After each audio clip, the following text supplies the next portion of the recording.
This is Berry TV, where the truth is always in the headline. We'll take you around the world in 5 minutes, so let's get into today's top stories. 25% of the world's seaborne oil supply flows through a strip of water just 21 miles wide.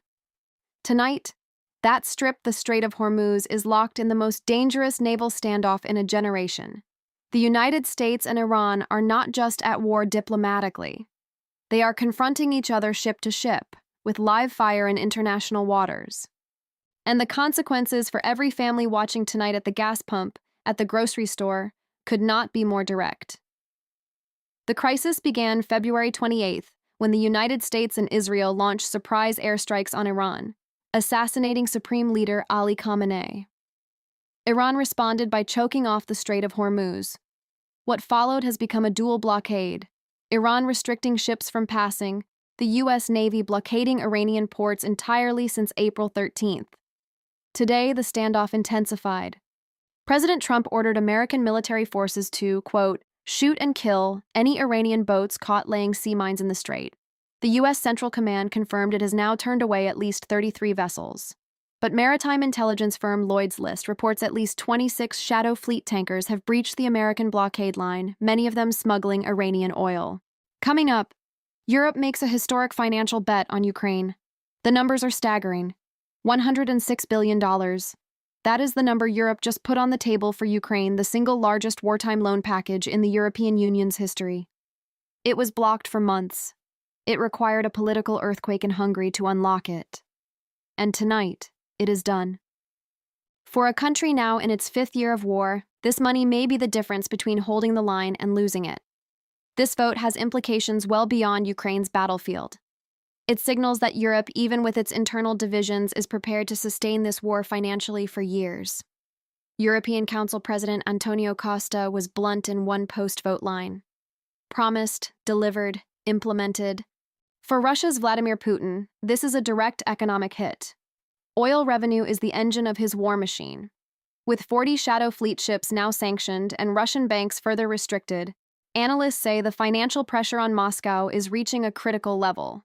Note this: the Czech Republic, Hungary, and Slovakia opted out of the loan, but they couldn't stop it.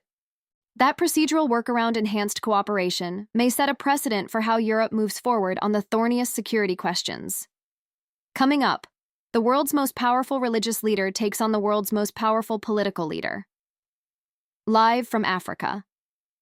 He is the first American ever elected pope. He just completed an 11-day tour of Africa, 11,000 miles, 4 countries, 18 flights. And as his plane touched down in Rome tonight, he carried with him the most explosive feud in modern church-state history, Pope Leo XIV versus President Donald Trump. The question tonight is not just about personalities. It is about who gets to define the moral authority of this moment in history. The Vatican's moral authority has been a potent force in some of history's most consequential moments. What makes this moment extraordinary is that this pope is himself American, born in the country, whose president he is now openly challenging. In Africa, the fastest-growing Catholic population on Earth, Leo received a reception that analysts say has significantly amplified his global standing. The trip also intersected with a controversy over Equatorial Guinea's deal with the Trump administration to accept U.S. deportees, a policy the Pope carefully but pointedly addressed. King Charles of the United Kingdom is due to arrive in Washington next week in what is described as a mission to repair the U.S.-UK relationship, which analysts say has reached its lowest point in 70 years. The Pope, the King, the EU, a chorus of global voices is pressing Washington to end this war. Whether they're being heard is another matter entirely. Coming up, the company that invented the PC may be about to reinvent itself, and 9,000 American workers could be losing their jobs. For 51 years, Microsoft has never once offered its employees a voluntary buyout. Never. In half a century of booms, busts, recessions, and crashes, the company held its workforce intact. Until today. The announcement is not just a business story. It is a signal, one of the clearest yet, that artificial intelligence is now actively reshaping what human labor is worth, even inside the companies building it. Economists have long debated whether AI would replace jobs or simply change them. Today's announcement suggests the replacement phase is accelerating. Tech companies are not hiding the reason. Generative AI models can now perform work that previously required entire teams of human engineers, writers, and analysts. The political implications in an election-sensitive period are significant. The Trump administration has simultaneously vowed to crack down on foreign tech companies, particularly Chinese firms, exploiting American AI models, even as domestic AI development is eliminating the very jobs politicians promised to protect. For workers in their 40s and 50s with decades at companies like Microsoft, tonight's news is deeply personal. The era of a single company career in tech, the gold watch, the pension, the loyalty in both directions may now be formally over.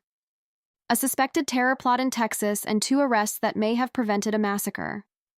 Law enforcement sources say 2 young people wanted to drive a vehicle through a Texas synagogue congregation with the stated goal of killing, and I am quoting the charging documents directly, as many Jews as possible. Tonight, those 2 individuals are under arrest, and a community that almost became the site of a massacre is instead left asking how this could happen again. The FBI says this plot was real, the threat was credible, and the intervention was not a moment too soon. This arrest comes against a backdrop of sharply elevated anti-Semitic incidents across the United States over the past 2 years, a trend tracked by multiple civil rights organizations. The FBI has reported hate crimes against Jewish Americans at levels not seen in decades. Vehicular attacks using cars or trucks as weapons have become one of the most difficult forms of mass violence to prevent.